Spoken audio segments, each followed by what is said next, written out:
Hello student, welcome to MD biology class. आज का हमारा टॉपिक है diversity in the living world. हमें पता है कि हमारे आसपास बहुत सारे लिविंग ऑर्गेनिज्म हमें देखने मिलते हैं और वो सभी जो लिविंग ऑर्गेनिज्म है उसके अंदर में डाइवर्सिटी देखने मिलती है। आप अपने घर के आसपास देखेंगे तो आपको एक ही तरह के पौधे नजर आते हैं? नहीं, आपको बहुत सारे अलग अलग तरह के प्लांट आपको देखने मिलते हैं। मतलब वहां भी हमें डाइवर्सिटी देखने मिलती है। अगर आप आपके घर पे आसपास देखते हैं तो आपको बहुत सारे इंसेक्ट, बर्ड और पेट्स, एनिमल्स, प्लांट्स, बहुत सारे लिविंग ऑर्गेनिज्म आपको अपने घर के आसपास दिखाई दे रहे हैं। ऐसे ही पूरी दुनिया के अंदर अब अगर मरीन की बात करेंगे, समुद्र की बात करेंगे तो वहां पे आप देखेंगे आपको बहुत सारी डाइवर्सिटी आपको देखने मिलेगी। ये तो सब चीजें आप अपनी आंखों से देख सकते हैं, लेकिन ऐसे बहुत सारे लिविंग ऑर्गेनिज्म हैं जो लिविंग ऑर्गेनिज्म हम अपनी आंखों से नहीं देख सकते, जिसे देखने के लिए हमें माइक्रोस्कोप की भी जरूरत पड़ती है। मतलब कि बहुत सारी डाइवर्सिटी हमें हमारे आसपास देखने मिलती है। अब इसकी जब हम बात करते हैं तो हर एक लिविंग ऑर्गेनिज्म तो हमें देखने मिलता है, जो प्लांट हो, एनिमल हो या ऑर्गेनिज्म हो, that you see represent a species. जो भी दिख रहा है वो हर एक स्पीशीज को रिप्रेजेंट कर रहे हैं। अभी तक दुनिया के अंदर कितने स्पीशीज आइडेंटिफाइड हो चुकी है, कितने स्पीशीज हम जानते हैं, कितने स्पीशीज हमें पता है? तो अभी तक दुनिया के अंदर 1.7 से मतलब 1.7 टू 1.8 मिलियन स्पीशीज आइडेंटिफाइड हो चुकी है। इसकी जानकारी हमें पता है, जिसके बारे में डिस्क्राइब भी हो चुका है। मतलब कि इतने स्पीशीज के बारे में दुनिया के लोग जान चुके हैं, सबको पता चल चुका है। 1.7 मिलियन टू 1.8 मिलियन यानी कि 17 से 18 लाख जो स्पीशीज है उसके बारे में हमें पता है। ओके, तो मतलब कि बायोडाइवर्सिटी का मतलब क्या हुआ? The number and type of organism present on earth. मतलब कि numbers and types of organism present on earth. Bio मतलब लिविंग, डाइवर्सिटी मतलब भिन्नता।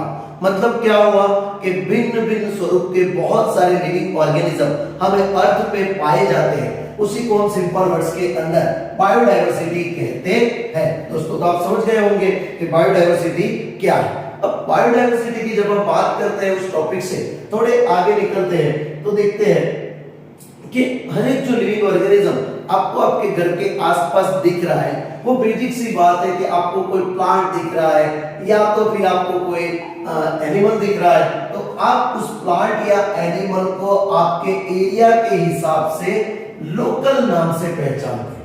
अब लोकल नाम से पहचानेंगे तो हर एक जगह पे तो एक ही लोकल नाम नहीं चलेगा। अगर आप यहाँ पे रह रहे हैं, मान लीजिए कि आप गुजरात में रह रहे हैं, तो गुजरात के अंदर आप प्याज को क्या कहते हैं? जैसे कि डूंगरी। हिंदी में आप उसको क्या बोलेंगे? प्याज।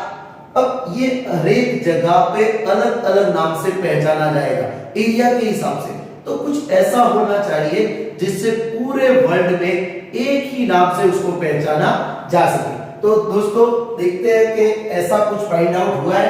तो यस, इसके लिए साइंटिस्टों ने ढूंढा है नोमेनक्लेचर। नोमेनक्लेचर क्या है? नोमेनक्लेचर की बात करते हैं, बहुत ही इंपॉर्टेंट ये टॉपिक है आपके लिए। नोमेनक्लेचर क्या है? तो there is a need to standardize the naming of the living organism such that the particular organism is known by the same name all over the world।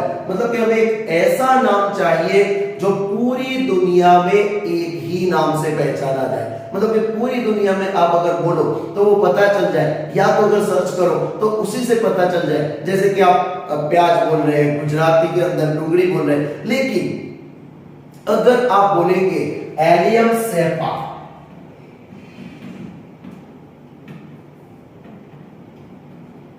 Allium सेपा, तो ये प्याज का साइंटिफिक नेम है। मतलब कि ऑल वर्ल्ड के अंदर अगर आप देखेंगे तो प्याज को एलियम सेपा बोला जाएगा। तो मतलब क्या हुआ कि किसी भी लिविंग ऑर्गेनिज्म को अगर स्टैंडर्डाइज्ड नेम देना है तो उसको ऑल ओवर वर्ल्ड के अंदर एक ही नाम से पहचाना जाना चाहिए। उस प्रोसेस को हम बोलते हैं नोमेनक्लेचर। समझ में आ गई दोस्तों बात? नोमेनक्लेचर किसको बोलते हैं? तो हर एक लिविंग ऑर्गेनिज्म, मतलब there is a need to standardise the naming of the living organism such that the particular organism is known by the same name all over the world, called nomenclature. Nomenclature मतलब पूरी दुनिया में एक ही नाम से पहचाने जाने वाले लिविंग ऑर्गेनिज्म, उसी को हम बोलते हैं नोमेनक्लेचर। मतलब एक ही नाम दिया होना चाहिए। अलग अलग एरिया वाइज अलग अलग नाम होते हैं, लेकिन जब एक नाम आप देते हैं तो वो साइंटिफिक नेम होता है और उसी नाम से पूरा वर्ल्ड उसे पहचानता है, तो इसको बोलते हैं हम नोमेनक्लेचर। लेकिन यहां भी एक द्विधा है, एक प्रॉब्लम है। अकेले नाम से कभी कोई पहचाना गया है? अकेले नाम से आप किसी को भी नहीं पहचान सकते। मान लीजिए आप पोस्ट बॉक्स के अंदर एक लेटर डालते हैं, लेटर पे लिख देते हैं जॉन, तो क्या वो लेटर जॉन के घर पहुंच जाएगा? नहीं। बेसिक सी बात है कि पूरे शहर के अंदर पॉसिबल है कि 100 जॉन हो, 1000 जॉन हो, तो जॉन नाम वाले बहुत सारे लोग होंगे, तो क्या होगा? तो सबसे पहली बात यह है कि अकेले नाम से हम उसको पहचान नहीं सकते। नाम दे सकते हैं लेकिन पहचान नहीं कर सकते, तो क्या करना चाहिए? तो बेसिक सी बात है, इसके लिए उसका आइडेंटिफिकेशन होना बहुत जरूरी है। क्या जरूरी है दोस्तों? आइडेंटिफिकेशन होना बहुत जरूरी है। आइडेंटिफिकेशन मतलब क्या कि नोमेनक्लेचर और the naming is only possible when the organism is described correctly and when we know to what organism the name is attached to। मतलब कि नोमेनक्लेचर और naming is only possible, nomenclature तभी possible है जब उस living organism को सही तरीके से डिस्क्राइब किया जाए। सही तरीके से डिस्क्राइब किया जाए तभी वो नोमेनक्लेचर पॉसिबल है। और नेम प्लस डिस्क्राइब, नाम और डिस्क्राइब दोनों करने के बाद उसको हम बोलेंगे आइडेंटिफिकेशन। मान लो कि जॉन लिखने के बाद आपने लिख दिया 16 फलाना फलाना डिस्ट्रिक्ट फलाना एरिया, तो आपको पता चल जाएगा कि बेसिक सी बात है कि उसका नाम ये है और उसका डिस्क्रिप्शन ये है। तो मतलब ऑर्गेनिज्म का नाम तभी पॉसिबल है, मतलब कि नोमेनक्लेचर तभी पॉसिबल है जब नोमेनक्लेचर के साथ उसका डिस्क्राइब किया हुआ करेक्टली डिटेल अवेलेबल हो, तो उसको बोलते हैं आइडेंटिफिकेशन। दोस्तों समझ में आ गई होगी बात कि नोमेनक्लेचर एक पर्टिकुलर लिविंग ऑर्गेनिज्म को ऑल वर्ल्ड में पहचाने देने वाला एक नाम है, और आइडेंटिफिकेशन नाम के साथ उसको डिस्क्राइब करने वाली बात है। तो ये दोनों चीजें आपको समझ में आ गई होगी। तो एक है नोमेनक्लेचर और एक है आइडेंटिफिकेशन। नोमेनक्लेचर और आइडेंटिफिकेशन से पहचाने जाने बाद साइंटिस्टों ने क्या किया कि बेसिक सी बात है कि अगर ये लिविंग ऑर्गेनिज्म पहचाने गए तो बेसिक सी बात है कि उसको जो नाम दिया जाएगा वो होगा साइंटिफिक नेम। कौन सा नेम होगा? Scientific name. अब साइंटिफिक नेम जो होते हैं वो पूरी दुनिया के अंदर एक्सेप्टेबल होते हैं। पूरी दुनिया के अंदर क्या होते हैं? एक्सेप्टेबल। जैसे कि मैंने आपको प्याज का एक साइंटिफिक नेम दिया था एलियम सेपा। अगर आप कहीं भी जाके एलियम सेपा सर्च करेंगे तो बेसिक सी बात है आपको प्याज का नाम ही मिलेगा, आपको प्याज ही देखने मिलेगी। मतलब कि बायोलॉजिस्ट जो होते हैं ना बेटा, वो ऑल ओवर वर्ल्ड में पहचानने के लिए साइंटिफिक नेम का यूज करते हैं। तो ये प्लांट्स को साइंटिफिक नेम कौन देता है? प्लांट्स को अगर साइंटिफिक नेम देना है तो वो कौन देगा? तो एक याद रखिए, मोस्ट आईएमपी और ये नीट में भी पूछा जा चुका है। जनरली हम बात करते हैं कि इसको नाम देगा आईसीबीएन। आईसीबीएन क्या है? International code for botanical nomenclature. International code for botanical nomenclature. What is the full form of ICBN? International code for botanical nomenclature. International code for botanical nomenclature ये जनरली प्लांट को scientific नाम देने का काम करती है। और ये जो आईसीबीएन जो है वो फर्स्ट उसने काम किया था 1961 में, उसको अप्रूव दिया गया था 1961। ये भी आपके लिए नीट के अंदर काम लगने वाली बात है। ये सभी जो वीडियोस मिलते हैं आपको दोस्तों वो नीट के साथ मिल रहे हैं। आप इसको देखते रहिए, पढ़ते रहिए। आईसीबीएम जो है वो प्लांट को आइडेंटिफिकेशन देता है। इसके बाद अगर कोई बोलेगा कि सर मुझे एनिमल को नाम देना है, तो अगर आपको एनिमल को नाम देना है तो उसके अंदर एक ICZN काम करता है। ICZN international code for zoological nomenclature. Animal को नाम देने का काम कौन करता है? ICZN international code for zoological nomenclature. ICBN और ICZN दोनों में सिर्फ आपको एक ही वर्ड चेंज करना है।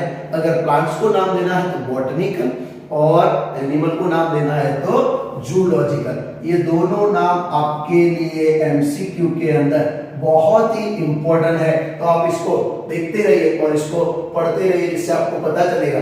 और साइंटिफिक नेम जो होता है वो पूरी दुनिया के अंदर सिर्फ एक ही नाम होता है। कितना नाम होता है? एक ही नाम, और ये नाम किसी भी दूसरे लिविंग ऑर्गेनिज्म के लिए यूज नहीं होता है। जैसे कि आप बोलो ह्यूमन का नाम क्या है, आपको पता है ह्यूमन का साइंटिफिक नेम क्या है? होमो सेपियंस। होमो सेपियंस, तो हमारा साइंटिफिक नेम क्या हुआ? होमो सेपियंस। किसी भी लिविंग ऑर्गेनिज्म को जब भी नाम दिया जाता है तो वो नाम ऑल वर्ल्ड में सिर्फ एक ही होता है, और वो नाम कभी दूसरे के लिए यूज नहीं होता है। तो जनरली जब हम बात करते हैं तो ये कौन से रूल्स फॉलो करते हैं? जो साइंटिस्ट होते हैं वो जनरली कौन से रूल्स फॉलो करते हैं? तो बेसिक सी बात है कि बायोलॉजिस्ट जो होते हैं वो follow universally accepted principles to provide scientific names to the known organism. एक यूनिवर्सली एक्सेप्टेड प्रिंसिपल को फॉलो करते हैं ये लोग। जैसे कि बेसिक सी बात है कि किसी भी लिविंग ऑर्गेनिज्म को साइंटिफिक नाम देना है तो इसके अंदर 2 कंपोनेंट होते हैं। नंबर 1, सबसे पहले हर एक लिविंग ऑर्गेनिज्म को अगर साइंटिफिक नेम देना है तो उसके अंदर 2 कंपोनेंट होते हैं। One is a generic name and another one is a specific epithet. एक होता है जेनेरिक नेम और एक होता है स्पेसिफिक एपिथेट। एक जेनेरिक नेम होता है और एक स्पेसिफिक एपिथेट। मतलब कि किसी भी लिविंग ऑर्गेनिज्म को अगर साइंटिफिक नेम देना है तो उसके अंदर जनरली 2 नाम आएंगे। One is a generic name और second is a specific epithet. अगर ये दोनों नाम आएंगे तो इस मेथड को क्या बोला जाएगा? तो इस मेथड को बोला जाता है बायनोमियल नोमेनक्लेचर। बायनोमियल नोमेनक्लेचर याद रखना दोस्तों, नीट में ये बहुत बार पूछा जा सकता है और पूछा जा चुका है। इसको इस क्वेश्चन को ट्विस्टेड करके बार-बार आ रहा है कि यहाँ पे बायनोमियल नोमेनक्लेचर, और ये बायनोमियल नोमेनक्लेचर क्यों बोला जाता है? क्योंकि इसके अंदर 2 नाम दिए जाते हैं। One is a generic name and another one is a specific epithet. Is that clear? और ये कौन दे रहा है? ये सिस्टम को क्या बोल रहे हैं? Binomial nomenclature. और ये सिस्टम किसने दी थी? तो ये भी आपके लिए बहुत ही इंपॉर्टेंट एमसीक्यू है। Carolus Linnaeus. Carolus Linnaeus. Carolus Linnaeus करके जो साइंटिस्ट थे उन्होंने इस मेथड के बारे में, बायनोमियल नोमेनक्लेचर के बारे में डिटेल दी है। और ये बायनोमियल नोमेनक्लेचर किसने दिया है? Carolus Linnaeus. इसीलिए कैरोलस लीनियस को फादर ऑफ टैक्सोनॉमी बोला जाता है। Who is the father of taxonomy? ये भी आपको काम लग सकता है question. Father of taxonomy known as Carolus Linnaeus. Carolus Linnaeus को ही फादर ऑफ टैक्सोनॉमी बोला जाता है। तो दोस्तों ये जो टॉपिक था ये था nomenclature, identification, diversity in the living world. और ये बहुत ही इंपॉर्टेंट टॉपिक जिसके अंदर साइंटिफिक नेम देने के लिए कौन सी मेथड काम करती है उसके बारे में। और यहाँ बहुत सारे एमसीक्यू छुपे हैं। बायनोमियल नोमेनक्लेचर में क्या आता है? तो जेनेरिक नेम और स्पेसिफिक एपिथेट। स्पेसिफिक एपिथेट और जेनेरिक नेम किसके अंदर आते हैं? तो बायनोमियल नोमेनक्लेचर। बायनोमियल नोमेनक्लेचर किसने दिया था? तो Carolus Linnaeus. Who is the father of taxonomy? Carolus Linnaeus. ऐसे बहुत सारी चीजें हम पढ़ते रहेंगे। आप हमारे चैनल से जुड़े रहिए। मैं ट्राई करूंगा आपको बहुत ही अच्छी तरह से, अच्छी डिटेल के अंदर एनसीईआरटी के साथ पढ़ाने की कोशिश करूंगा। Thank you very much. Subscribe कीजिए मेरे चैनल। Thank you.